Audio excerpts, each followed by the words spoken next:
Now, we have come to the third part of the Committee Pharmacy, that is legal requirements for establishing the retail drugstores.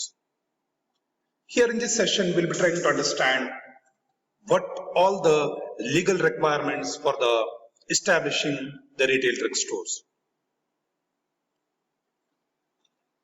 Now, this graph will reveal, this chart will reveal about legal requirements for establishing retail drugstores. One is license, general license, under license, general license, and restricted license.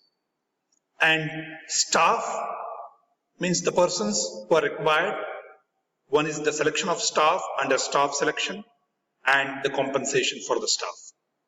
And last category is the type of records. Okay, the various types of records has to be maintained in the retail pharmacy, and that is legal records, patient records, and lastly we can see the financial records. Okay, so we can see the license, staff, the types of records, and in license we have general license and restricted license, and in staff we have the selection of staff, compensation, and in types of records we have legal records, patient records, and financial records. Let us move ahead and let us understand in detail about all these things. Now, coming to the licenses, we can see there are two types of licenses. Let me explain about the general license first. Okay. So there is a legal requirements as per the law, which are all the requirements legal, ethical. These licenses are granted to person who have the premises for the business and who engage the services of a qualified person to supervise the sale of drugstore. Okay, so these are the licenses which are granted to a person who have the premises, who have the certain space for running the business, and who engages the services of a qualified pharmacist, qualified person, to supervise the drugstores. But all the dispensing activities will go on. He has to supervise it. Okay. Licenses for retail sale of drugstore are issued in the form number 20. There is a form number 20, okay, which tells about the license for retail sale of drugstore for drugs specified in Schedule 1, Schedule C1, okay, list of biological preparations, excluding those specified Schedule X. This is excluded, and in form number 21, and for Schedule X in 20F. Okay, in general license, what we are trying to understand, these licenses are granted to a person, okay, who have the premises, and with the establishment of premises, who engage the service of qualified person to supervise the drugstore, the sale of a drugstore. Secondly, we have seen which form, the form number 20, will give you the license for drugs specified in Schedule C1, excluding, including Schedule X, which is of form number 21, separate form for Schedule X category, and Schedule X in 20F. Okay, separate form has to be given for Schedule X category. Okay, Schedule C1 and Schedule X has separate category.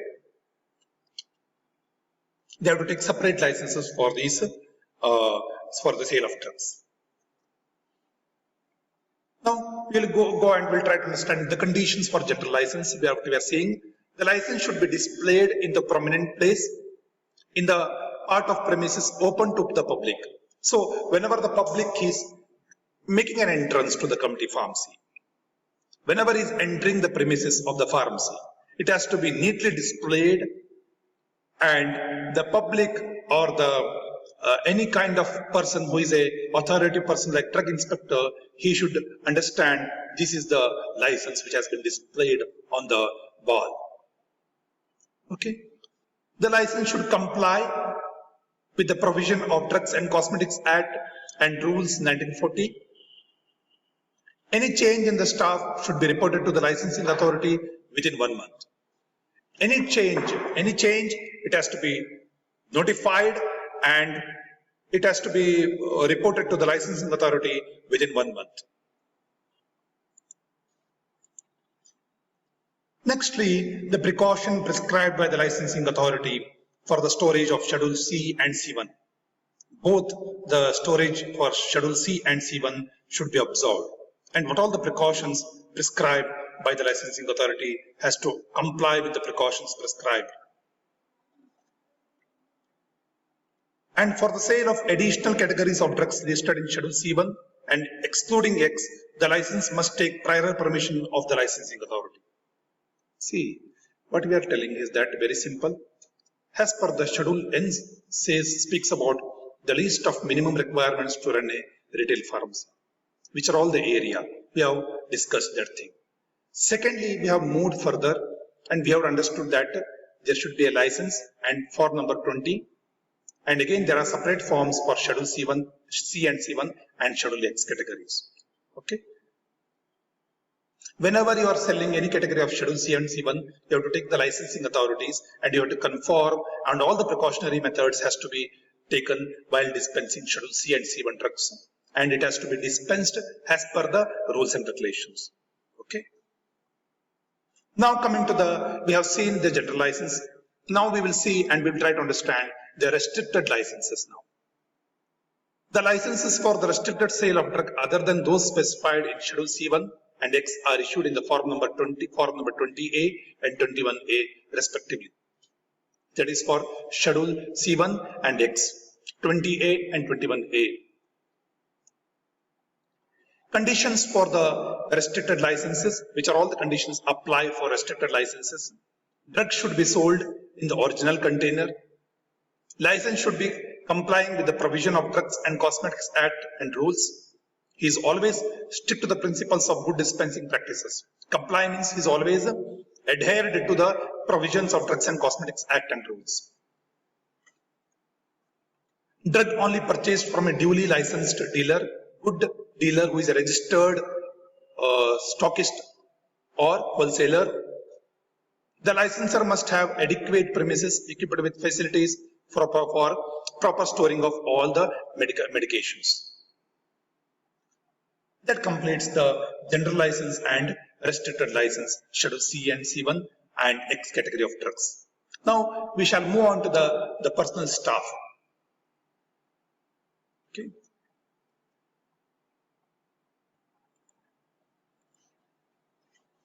Now coming to the personal or staff selection is one of the most important aspects of developing an efficient operating community pharmacy.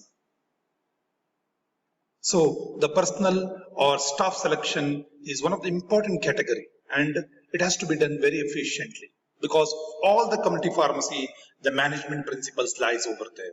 And how the pharmacy is operating, it depends upon the personal or the staff. That is one of the main important aspects for pharmacy to efficiently operate. Success of a community pharmacy depends upon the proper selecting the staff and training and maintenance of the employees over there. Firstly, the staff selection should be done, which is an important aspect for the pharmacy to operate efficiently. And the success of the community pharmacy mainly depends upon the proper selection of the staff, giving training and maintenance of the employees. Okay. Now we shall understand the selection of staff. These are the criteria should be followed during the selection of the staff for community pharmacy. There should be minimum standards for qualification of employees. Should not be allowed to fall below the minimum standards under here for a given position will result in fall in reputation of pharmacy.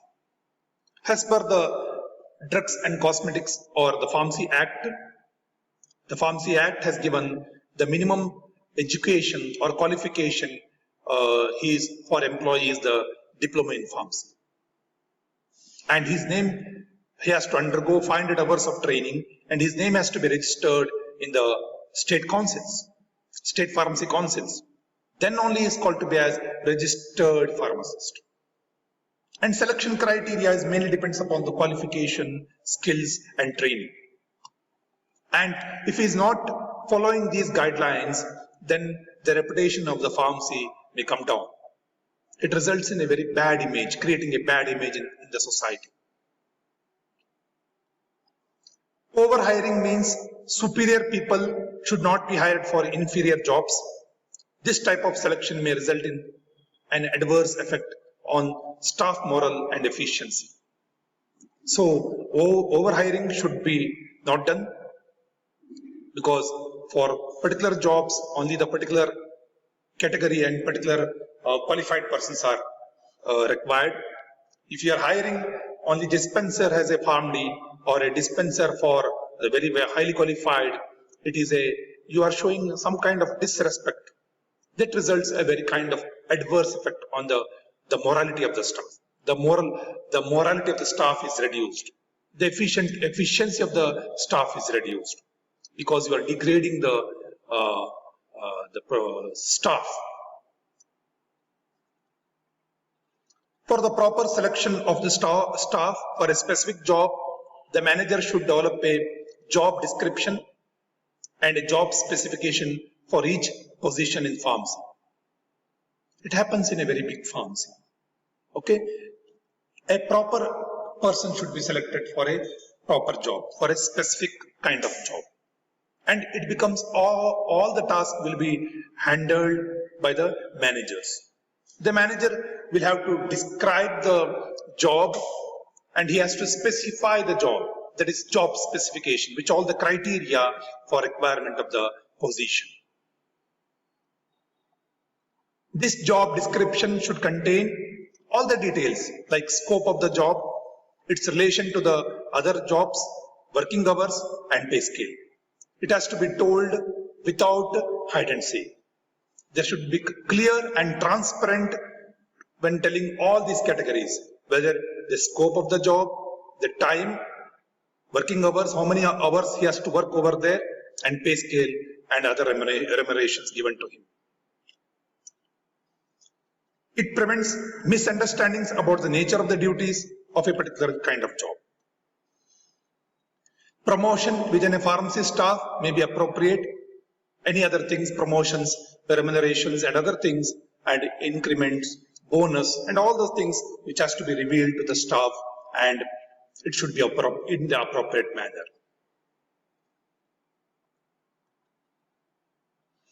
But in most of the cases, external source must be used, such as employment agencies, placement offices of schools and universities, or classified newspaper advertising. So whenever you are selecting, in most of the cases, what happens, external source may be used, like employment agencies. There are certain kind of people who will give employment, who become like advertising, like Monsters or Naukri.com job. So they will post a job, and these persons who want job, they will be, all the job description and job specification will be posted over there. And person who is in need of job will go and he will put his resume, forward his resume to the particular company or the particular association. Now coming to the orientation and training of staff.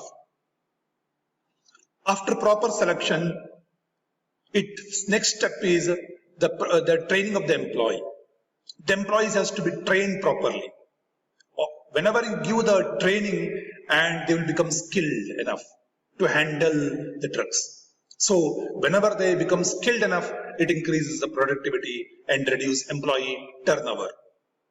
So whenever the skilled employee, he can do much work in a small number of time, the productivity is increased and it reduces the employee turnover.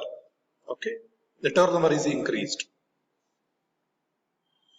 Now the types of records. Now we have seen the staff selection. Now let us move to the record section. Various types of records required in community pharmacy may be classified as follows. The community pharmacy has to maintain different types of records. Okay, legal records, records requiring by the law regarding the acquisition and disposition of the drugs. Legal records, it has to be maintained. According to the federal and state law, the pharmacy owner or the manager is responsible for maintenance of accurate, up-to-date records of specific classes of drugs and poisons according to Drugs and Cosmetics Act 1940. Rules like 1945 and the Poisons Act 1919, the pharmacist is responsible for maintaining accurate records related to the acquisition and disposition of certain drugs that are supposed to be subject to possible misuse or abuse. So, drugs has to be taken care and proper record maintenance is very much required, and always see to it that drugs should not be used in a different category. Drug misuse and abuse should not happen. According to the law, it is required to maintain a record on the distribution of poison and hazardous substances. As per the law, a legal record has to be maintained whenever he is distributing some hazardous substances. Improperly maintained or incomplete records can bring legal action and penalties. So penalties may be imposed on him, and the government authorities, drug controlling authorities, they may take legal action on him so that he is not maintaining the record.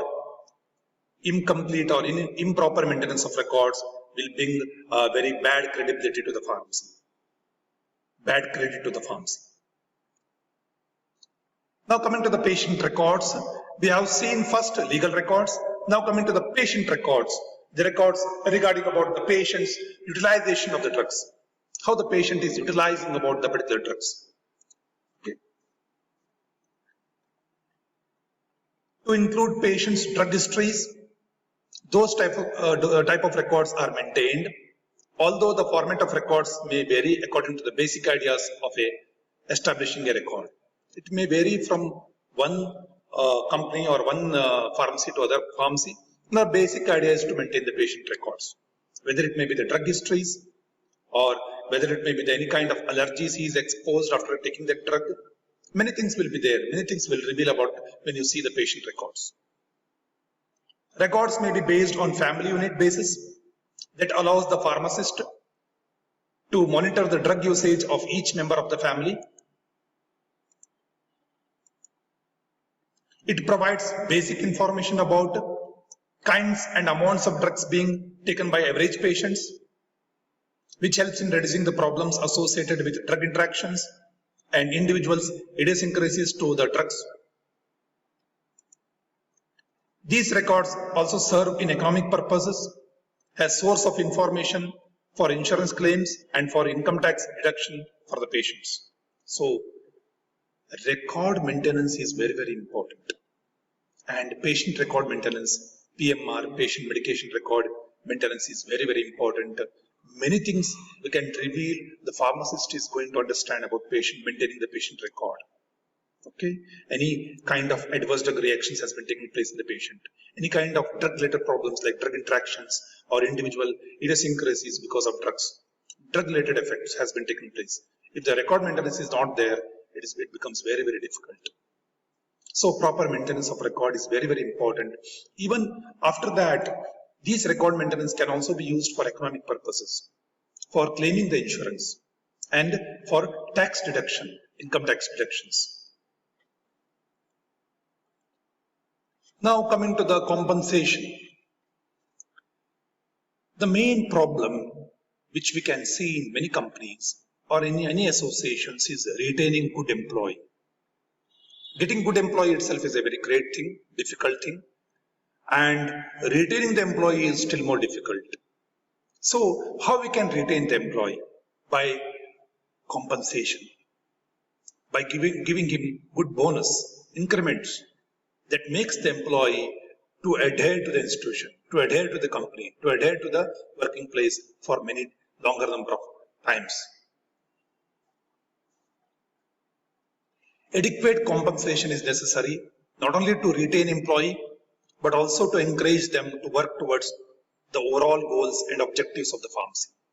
So whenever you pay him correctly and when you increase the salary of the person year by year, giving him the remunerations, reimbursements or the increments, the bonus in times of festivals, just boosting him up or encouraging him to for his work.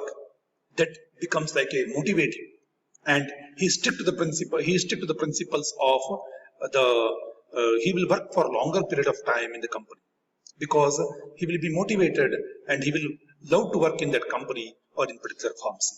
So compensation is very, very important. Now, the last thing what we are going to discuss is the financial records. First thing I would like to tell you a very important thing, that is properly collect and organized accounting, data services. Various important uses are as follows. Now we will see the maintenance of the financial records. The maintenance of financial records, which serves as a basic tool. It serves as a basic tool for efficient management and measuring is very, very effective. Okay, effective. When you manage the financial things very, very proper in a proper manner, it serves like a basic tool. Okay, it serves like a basic tool, and the management of the financial thing is correct. Everything will be correct. So proper financial records has to be maintained for efficient management.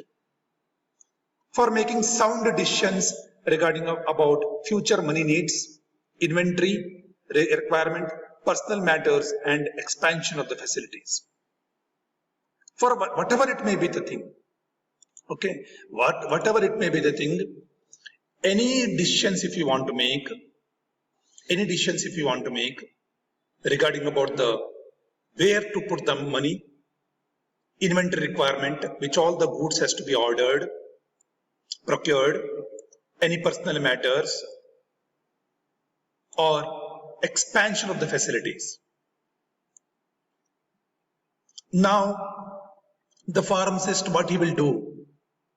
The pharmacist, he will try to check out. Now he has constructed